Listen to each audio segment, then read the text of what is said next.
जी जनाब, welcome back to the channel. We hope आप सब ठीक-ठाक होंगे, मज़े में होंगे। आज इस वीडियो पे हम रिएक्ट करने जा रहे हैं, उसका टाइटल है टाइटल है जी experiencing Ladakh winter sports and village culture in मीरक।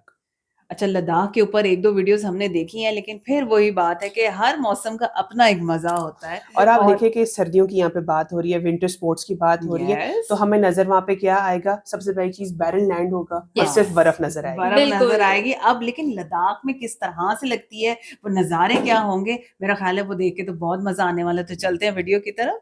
चलें इससे पहले वीडियो को स्टार्ट करें, चैनल पे नए तो प्लीज सब्सक्राइब कर लें और बेल आइकन प्रेस करना बिल्कुल मत भूलिएगा। हम चलते हैं अपनी वीडियो की तरफ और आप देख रहे हैं एमजी रिएक्शंस।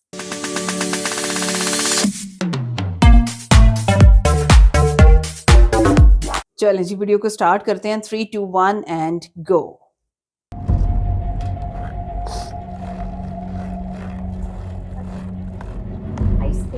मेरक वही वाली बात होगी जिसके लद्दाख बारे का में एक मैं कह छोटा रहा सा था। गांव जो बसा है पेंगोंग लेक की 14,200 फीट की हाइट पर। 14,200 यहाँ ऑक्सीजन लेवल 50 या 60% कम है। सर्दियों में तापमान -20 डिग्री के आसपास चला जाता है। पानी के किसी भी सोर्स को बर्फ बनने में यहाँ सिर्फ कुछ सेकंड लगती है, ये याद लेकिन है लोगों कि ने मुश्किलों हमने में पहले भी भी खुशियाँ देखी ढूंढ ली है। पानी की जब कमी हो पेंगोंग लेक जाती है जमने तो लगती वो है रिवर से तो पानी यहाँ लेके पर उसको लोग हवा से आइस बर्फ हॉकी बनाते खेलते हैं, हैं। फिर यहाँ से छोटे उसको बच्चे बर्फ लेके बर्फ जाते पर हैं। चलना सीखते हैं। उनके चेयर के साथ। ये हैं लोटस अंकल। इनकी उम्र 55 साल है। इनमें आज भी वो बचपना जिंदा है जो आज की जनरेशन के बच्चे भूलते जा रहे हैं। बचपन में हम लोग है ना, हाँ ये आइस के ऊपर बहुत खेलते थे, ऐसे करके खूबसूरत लग रहा है। ये ऐसे रखना, हाँ इसके ऊपर चढ़ना, हाँ बस चल पाना। सर्दियों में पूरी फैमिली अपना समय किचन में ही निकालती है। जब यहाँ बुखारी चलती है तो किचन का टेम्परेचर मेंटेन रहता है और सब लोग आपस में बैठकर बातें करते हैं। तो चलिए चलते हैं Ladakh, the land of high passes.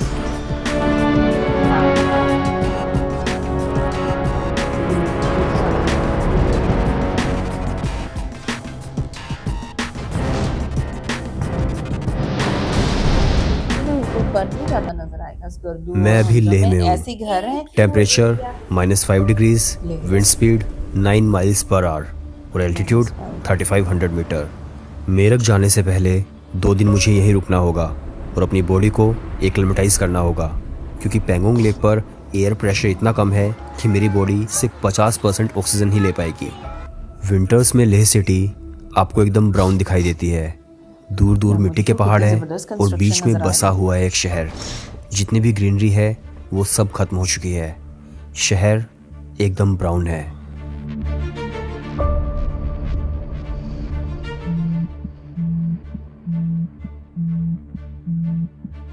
Hello कैसा भाई? शाम को मिलते हैं, काफ़ी टाइम हो गया। भाई, आज तो नहीं मिल पाऊंगा। आज तो मैं लद्दाख आया हूँ। लद्दाख दिसंबर में? यार, एक गांव है यहाँ मेरक, काफ़ी सुना है उसके बारे में, तो बस कुछ दिन रहना है वहाँ। अच्छा, सही स्टोरी -10 क्रिएट से हो गया 12 ना। डिग्री टेम्परेचर होगा। बाइक रेंट पे भी मिलने में इशू होगा, अकोमोडेशन का भी इशू होगा। अब यार, बाइक कौन देगा कौन नहीं देगा ये तो मुझे नहीं पता, लेकिन मेरक तो मुझे जाना है।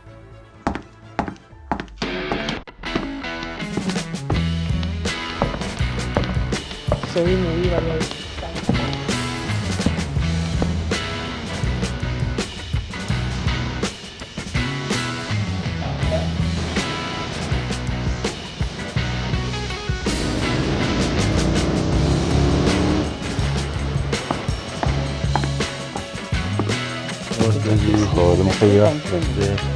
बाइक मिल जाएगी भैया? कहाँ जाना आपने? हमें जाना है पेंगोंग। बाहर तो बहुत ज़्यादा ठंड है यार, -12 में कैसे जाओगे आप? ट्राई करते हैं, ट्राई कीजिए। तो अभी हमारे पास लगभग अराउंड 45 बाइक्स है, जिसमें हमारे पास अलग अलग इन्वेंट्रीज़ है। हमारे पास जो सबसे बिलो इन्वेंट्री है वो है अपना 350 सीसी में अपना हंटर और मिट्योर।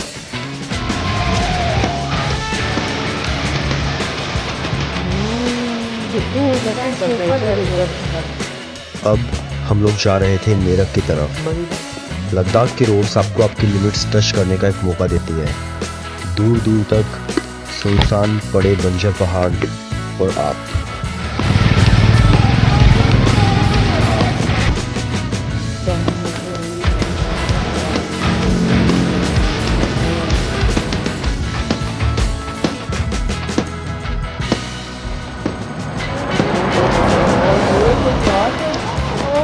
भाई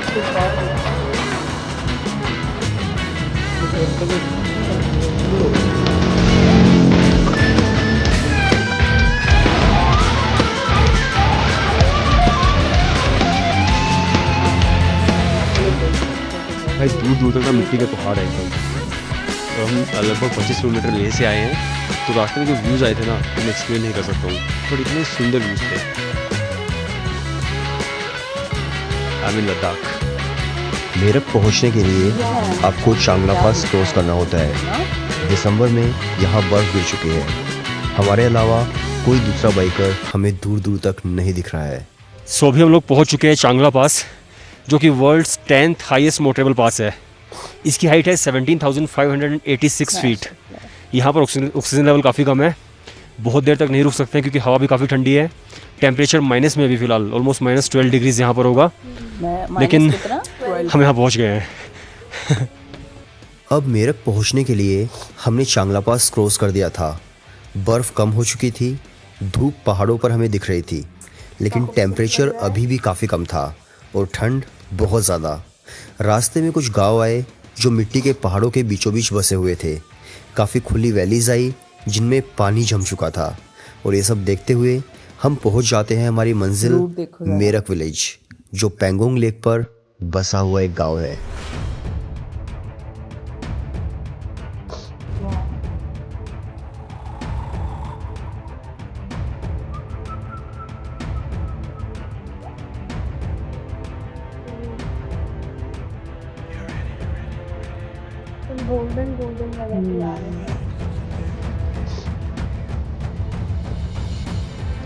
सो कल रात को ही हम लोग मेरठ विलेज के अंदर पहुंच गए थे। ये विलेज बहुत सुंदर है। सामने है पेंगोंग लेक, यहाँ पर पूरा विलेज बसा है, और पीछे आप देख रहे हो माउंटेन्स, जिसके अंदर से स्नो पीक माउंटेन्स भी है। हमने मेरठ में एक होम स्टे लिया है जिसका नाम है लोटस होम स्टे। अब 4 दिन हम इस फैमिली के साथ ही रहने वाले हैं। अंकल बुखारी में लकड़ियाँ और उपले डाल रहे हैं ताकि आग जलती रहे और किचन गर्म रहे। आंटी ने खाना बनाना शुरू कर दिया है। उनके 2 बच्चे हैं जो अभी स्कूल में हैं। जुस्किट अभी 8th क्लास में है और सोनम 11th में। सर्दियों में लोग क्या करते हैं सर? सर्दियों में सब घर में बैठे रहते। अच्छा। हाँ, इधर इसमें गाँव गोबर डालते हैं। इधर हम बर्तन रख के वो पानी वानी गर्म करते हैं, खाना भी बना लेते हैं उसके ऊपर। गांव में अभी तो क्या बोलते हैं, हमारे खुद के होम स्टे से ज़्यादा तो दूसरों का कैंप लग गया है बड़ा बड़ा। अब सोनम हमें अपने गांव की एक ऐसी जगह दिखाने ले जा रहा है जहां आइस हॉकी की प्रैक्टिस हो रही है, और मैं काफ़ी एक्साइटेड हूं आइस हॉकी देखने के लिए। आज तो वेदर क्लियर है। और लोग भाई ये जैसे छत पे अक्सर मैंने देखा पहाड़ी एरियाज में घास सुखाते हैं। हाँ, ये जो मटर के खेत का जो बचा हुआ चारा घास रहता है ना, वो ये तो मतलब बाद में सूखने के बाद गाय को देते हैं ना, गाय को देते हो सर्दियों में। और यहाँ पे आपने गोबर सुखाया हुआ है। हाँ, गोबर। हाँ। अरे ये पूरा नाला जम गया है। यहाँ पे अगर आप देखोगे तो यहाँ से मतलब पानी बहता होगा। ये जो नले हैं हम गर्मियों में खेती के लिए वो जो पानी के लिए लगाते हैं, ये बात कर रहे हैं तो सही सर्दी है में ना। सर्दी में पूरा जम जाते हैं। तो भाई ये काफ़ी थिक है, इसे आप चल भी सकते हो, ये नहीं टूटेगा। नहीं। तो भाई जो पेंगोंग लेक है, हाँ, इस पर आपने बताया था कि आइस हॉकी होती है। हाँ, आइस हॉकी भी होती है और वो भी होती है, मैराथन भी होती है। मैराथन भी होती है। तो कितने किलोमीटर की होती है मैराथन? 21 किलोमीटर का, 9 किलोमीटर का होता है, शायद 5 किलोमीटर का भी होता है वो मुझे। तो उसमें आइस स्केट्स पहन के दौड़ते हैं या फिर normal running shoes? Normal running shoes पे ग्रिप के लिए कुछ इधर लगाते हैं शायद। अच्छा। अभी सोनम को अपने गांव के कुछ दोस्त मिल गए हैं जो आइस हॉकी खेलने जा रहे हैं। कुछ देर और चलने के बाद हम पहुंच जाते हैं पेंगोंग के उस जमे हुए पार्ट पर जहां पूरा गांव खेलने के लिए आया हुआ है। प्रोटेक्शन देखो कितने प्यारे हैं ना। पेरेंट्स अपने बच्चों को आइस पर चलना सिखा रहे हैं। छोटे बच्चे कुर्सी की मदद से चल रहे हैं और कुछ देर बाद थक कर उसी कुर्सी पर बैठ जाते हैं।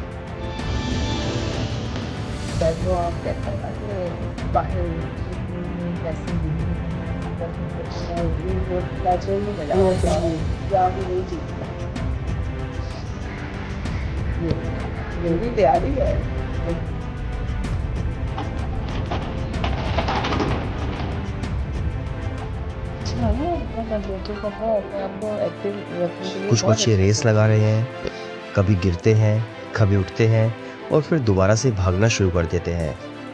ये एक फेस्टिवल की तरह है जो सिर्फ विंटर्स में आता है। दूसरी तरफ गांव के लड़के हैं जो पैडेड गार्ड पहन रहे हैं हॉकी खेलने के लिए, और उसके बाद हॉकी की प्रैक्टिस शुरू हो जाती है। अभी जो वहाँ पे खेल रहा है वो लोग जो मैचेस खेलता है टूर्नामेंट के लिए भाग लेने के लिए, यहाँ हमारे गांव की तरफ से रिप्रेजेंट करके। तो बाकी ये छोटे छोटे बच्चे हैं, ये अपकमिंग यंगस्टर। ये है आइस स्केट्स, ये होता है हेलमेट, और ये है स्टिक की दो तरह के होता है। ये राइटी स्टिक है और एक लेफ्टी स्टिक भी होता है। मैं पहली बार देख रहा हूँ आइस हॉकी ऐसे खेलते हुए, और कभी भी लगता है कि इन गाँव के अंदर आकर के 2-3 दिन नहीं बल्कि थोड़ा और समय बिताना चाहिए। इनके लोगों के कल्चर को, ट्रेडिशन को, स्पोर्ट्स को, सब चीज़ों को समझना चाहिए। और भाई ये देखना ना अपने आप में बहुत ही अलग एक्सपीरियंस है।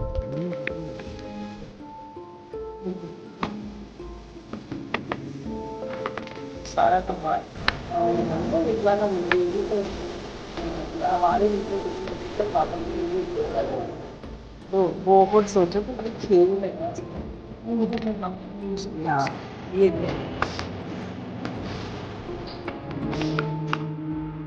ऐसी बैलेंस आ जाएगा। सर्दियों में खेत सूख जाते हैं, पानी जम जाता है, स्कूल कॉलेजेस बंद हो जाते हैं। 4 महीने का खाना एक साथ ही स्टोर कर लिया जाता है, और फिर बच्चों के पास सिर्फ 2 काम बचते हैं। एक किचन में बुखारी के सामने बैठना, और दूसरा आइस हॉकी खेलना। यहाँ जीवन का तरीका थोड़ा सा अलग है, और जीवन की रफ्तार भी। अब शाम हो चुकी है। गांव के बच्चे आइस ग्राउंड के अंदर हैं, लेकिन लोटस अंकल को याद है कि उन्हें अपनी गायों को बाहर खूंटे से खोलकर अंदर बांधना है। ये उनकी दिनचर्या का हिस्सा है। यहाँ की गायों की हाइट आमतौर पर छोटी होती है। ये कम चारा और रफ टेरेन में सरवाइव करने के लिए जानी जाती है। रात भर ये गाय इस अंधेरे कमरे में रहेंगी, जहाँ ये ठंड से बचेंगी और स्नो लेपर्ड से भी। सर्दी में ज़्यादातर यहाँ पर है ना बर्फ़ गिरता है। नवंबर से लेके अप्रैल तक ऑक्सीजन की ज़्यादा कमी पड़ता है। यहाँ हमारा मेरा गांव में सिर्फ मिडिल क्लास तक है, 8वीं क्लास तक। इसके बाद हम हाई स्कूल यहाँ पर नज़दीक शुशुल है। कोई कोई यहाँ ले भी जाता है, और कोई कोई दिल्ली से या केरला हुआ या मुंबई कलकत्ता कहाँ और आउट से भी ज़्यादातर जाता है वहाँ पर। सो ठंड का अंदाज़ा आप इससे लगा सकते हो कि इस नल से पानी गिर रहा होगा, और ये पानी पूरी तरह से जम चुका है। अगर मैं बताऊँ यहाँ की सर्दियों की बात, तो भाई यहाँ पर पूरा जो वाटर सिस्टम है वो पूरा ब्लॉक हो जाता है। अगर आप वॉशरूम जा रहे हो, फ्लश आप करना चाहते हो, नहीं कर पाओगे, क्योंकि यहाँ पर सब कुछ जमा हुआ होता है। मेरठ विलेज की हाइट 14,200 फीट है। अगर आसमान साफ हो तो आपको यहाँ मिल्की वे भी दिख जाता है। लोटस अंकल हमें रात में उठाते हैं और बोलते हैं कि चलो आज तुम्हें मिल्की वे दिखाता हूँ, लेकिन मिल्की वे तो नहीं दिखता, बट हाँ स्टार्स काफ़ी अच्छे से कैप्चर होते हैं। सो अभी हम लोग यहाँ पर बैठे हुए बाहर। कुछ देर पहले हम लोग किचन में थे, तो अंकल ने कहा कि चलो बाहर चलते हैं और आपको मैं दिखाता हूँ, यहाँ पे आपको मिल्की वे दिखेगा, तारे दिखेंगे बढ़िया। तो हम यहाँ पर आ गए हैं। बट अभी जो हम लोग देख पा रहे हैं ना, वो मैं थोड़ा सा लोगों के एक्सपोजर के अंदर फ़ोटोज़ क्लिक करूँगा, फिर आपको फ़ोटोज़ दिखाऊंगा कि किस तरह का अभी फ़िलहाल हमें दिख पा रहा है।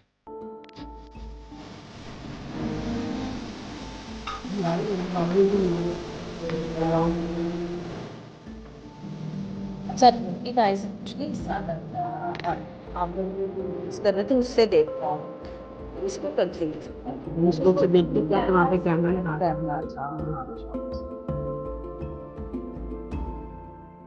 अगली सुबह जब मैं उठता हूँ तो कुछ देर पेंगोंग की तरफ चला जाता हूँ और देखता हूँ इस खूबसूरत नेचर को। पेंगोंग लेक दुनिया की सबसे ऊंची सोल्ट वाटर लेक्स में से एक है, जिसका लगभग 30 से 40% हिस्सा लद्दाख के अंदर है, तो बाकी चाइना के अंदर। सोल्ट वाटर लेक होने के बावजूद भी यहाँ कोई एक्वेटिक लाइफ नहीं है। फरवरी में यहाँ टेम्परेचर -30 तक चला जाता है। पूरी लेक बर्फ में तब्दील हो जाती है, और ऐसे में किसी भी मछली का जिंदा बच पाना नामुमकिन। सो मैं इंडिया में इतनी सारी जगहों पर घूमता हूँ और एक चीज़ मैंने नोटिस की कि भाई जो जगह जितनी सुंदर होती है ना उतनी कम भीड़ वहाँ पर होती है। पता है क्यों? क्योंकि वहाँ पर लोग आसानी से पहुँच नहीं पाते हैं।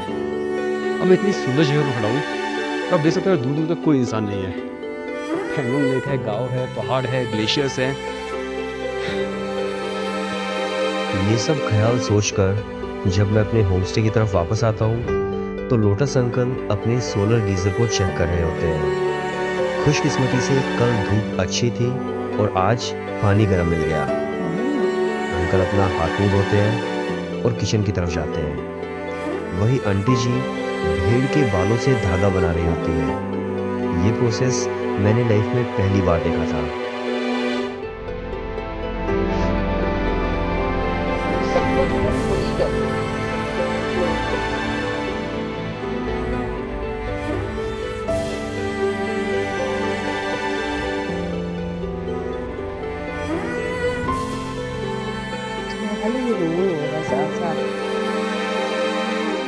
कौन सा गाना आता है आपको बता रहे हो? मेरा को एक सिलसिला है ना, उसका गाना आता है। थोड़ा सुनाओ। देखा है कि खाब तुम्हारा सिलसिला में, दूर तक गाँव मेरे पास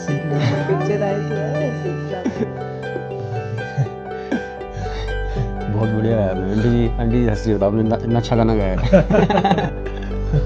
सो आज क्या बनाया आपने? आज हमारा नाश्ता में यहाँ लद्दाख का लोकल थुप्पा बना हुआ है। थुप्का एक लोकल डिश है जिसके अंदर नूडल्स और यहाँ की लोकल करी डाली जाती है और इसका स्वाद हल्का सा नमकीन होता है। ज़्यादातर यही पीता है ठंडी में, जिससे हमारे बॉडी को गर्म करता है। जैसे कुछ डिशेज है यहाँ की जो दिल्ली तक भी पहुँच गई हैं, उसमें से जैसे थुप्का भी है, मोमोज भी है। तो थुप्का वहाँ पे जो बनाते हैं थोड़ा सा अलग होता है, लेकिन ये पूरा एकदम ट्रेडिशनल है जो यहाँ पे असली बनता है, लोकल बनता है। आज हमारा मेरठ में आखिरी दिन था।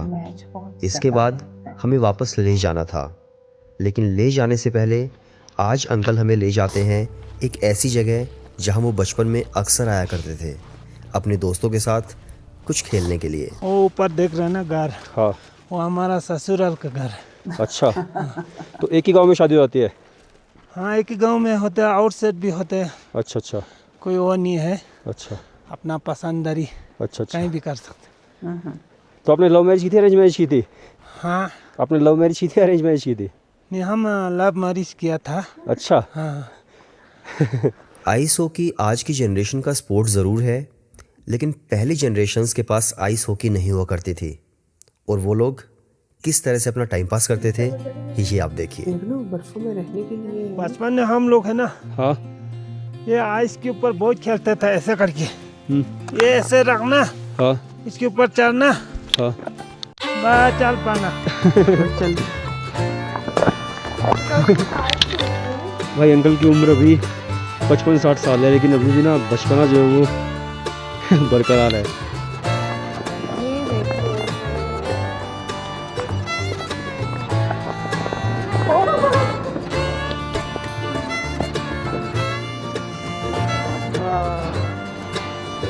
एंजॉय करने में अच्छा टाइम स्पेंड करना, वो उन्होंने तलाश किया। आसमान भी तो कितना खूबसूरत है।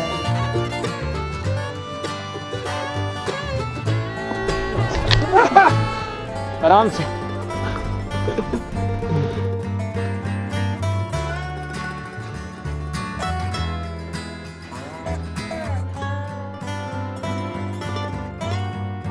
अंकल को मैंने देखा है, मेरा मन कर रहा है कि मैं भी करूं। तो तुम मुझे सिखा दे कैसे बैठना है। हाँ, इसे तो इसके ऊपर रखो। ठीक है, बस ये तो आगे तरफ गिरेगा, रुको उसको से तुम। ठीक है, हाँ, बस ले जाओ। ओह भाई बहुत चीज है।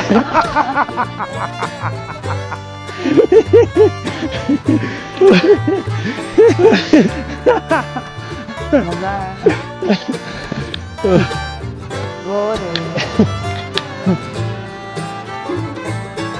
वो रोते नहीं हम लोग कहे हैं ना, 15-20 बच्चे इकट्ठे होके बच्चा बना दिया खेलता था। अंकल के होमस्टे का नाम है लोटस होमस्टे और ये है उनका कॉन्टैक्ट नंबर। अगर आपका कभी पैंगोंग लेक आना हुआ तो मेरा विलेज ज़रूर रुकेगा और अंकल से ज़रूर कांटेक्ट कीजिएगा। आपका जो एक्सपीरियंस होगा वो ज़रूर बहुत ज़्यादा बढ़िया होगा। सो अभी जाने का टाइम आ चुका है, अब हम अपने घर चले जाएंगे। लेकिन जो मज़े मैंने यहाँ पर किए हैं अंकल के साथ, हम लोगों ने जो इन्जॉय किया है भाई, वो मैं हमेशा हमेशा याद रखूँगा।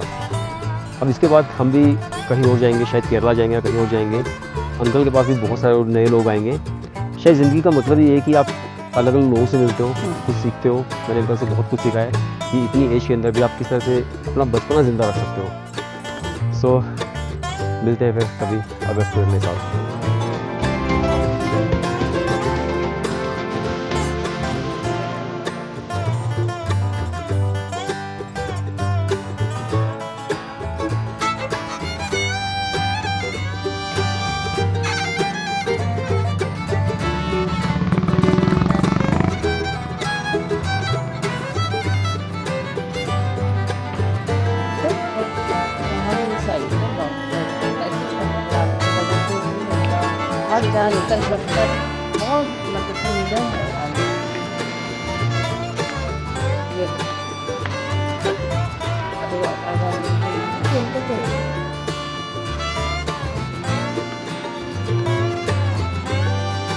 अच्छा, पहली बात तो हम ये करेंगे कि पहले ही इतनी सर्दी और हम जम रहे हैं और आज हमने वीडियो पे जमने वाली देख ली है। हाँ, मुझे लिटरली वो बर्फ देख देख के और सर्दी ठंड चढ़ रही थी। बहुत ठंड लग रही थी मुझे, और मेरे हाथ आप ये देखो बिल्कुल ठंडे हैं ना।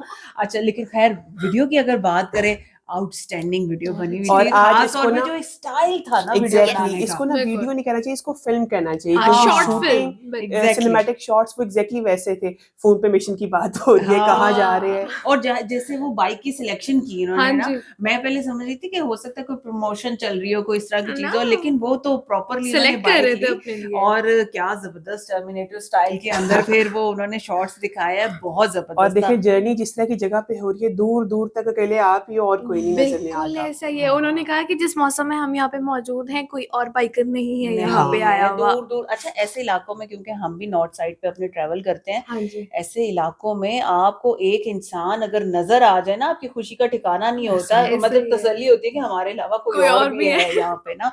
लेकिन बात करें अगर इस वीडियो की, आउटस्टैंडिंग, बहुत और अच्छी अभी ये वीडियो जहाँ थी। तक हम पहुंचे, इसमें वो अपनी लोकेशन तक नहीं पहुंचे, मीरक जा रहे थे वो। हाँ। और जब वो वहां पे पहुंचे हैं तो फ्रोजन लेक और विलेज और थोड़े थोड़े घर आपको दूर दूर नजर आ रहे हैं। बिल्कुल। हाँ, वो सबके सब बहुत ज्यादा खूबसूरत थे। और फिर ये देखो कि इन इलाकों में लोग रहते किस तरह से हैं, वो सारी चीजें उन्होंने दिखाई। मतलब एक बुखारी का कॉन्सेप्ट, चलो शुक्र है हाँ हमें जी, पहले से ही समझ आ पता गई कि था। वो बड़ा इंपॉर्टेंट होता है इन इलाकों में। आप देखें, उन्होंने कहा है कि 4 महीने पहले से वो सारा अपना फूड खाने स्टोर पीने का करते हैं, सामान वो हाँ, स्टोर कर फूड स्टोर लेते हैं, कर लेते हैं। क्योंकि उसके बाद सब कुछ जम जाता है। जम जाता है। और क्या उन्होंने बोला कि 2 ही काम करने होते हैं, या हाँ जी। आपने कोई ना कोई एक्टिविटी करनी है, तो या आपने बुखारी के इर्द क्योंकि गिर्द स्कूल्स बंद है, किसी किस्म का कोई और काम हाँ नहीं हो रहा, जी। या आप घर पे हो या आप फिर लेक पे हो। लेकिन बिल्कुल आप ऐसे टेम्परेचर ही तो है। देखो ना, मतलब -12 से लेके -30 की बात कर रहे हैं वो वहां पे, तो किस तरह से गुजारा हो सकता है, वो तो बड़ा मुश्किल है। लेकिन स्पोर्ट्स वाला आइडिया बहुत अच्छा है। आप ये देखो कि इतने हार्श वेदर के अंदर भी वो लोग किस तरह से सरवाइव करते हैं ना। सबसे अच्छी ये वो बात ये सारी लगती है आपकी कि आप बॉडी देखिए वो एक्टिव रहती अपने है ना। बच्चों को जब से वो चलना शुरू हुए, बच्चों को उसी टाइम से वो आइस ट्रेनिंग दे स्केटिंग भी रहे अच्छा, दे वो रहे, इतना सिखा अच्छा रहे लगा हैं। ना, जो छोटे बच्चे थे वो कुर्सी को पकड़ के साथ साथ स्केटिंग कर रहे हैं, और जब हाँ। थक गए तो उसी पे बैठ गए। और देखो जो बड़े हैं लड़के, जिस तरह वहाँ पे वो प्रॉपर्ली हॉकी खेल रहे हैं, वहाँ पे हाँ आइस जी। हॉकी खेल रहे हैं, उनके वो बताया कि टूर्नामेंट्स होते हैं। टूर्नामेंट्स होते हैं, बिल्कुल। बिल्कुल ऐसी है। और फिर वो जो अंकल दिखा रहे थे और उनकी पुरानी मेमोरीज और चीजें,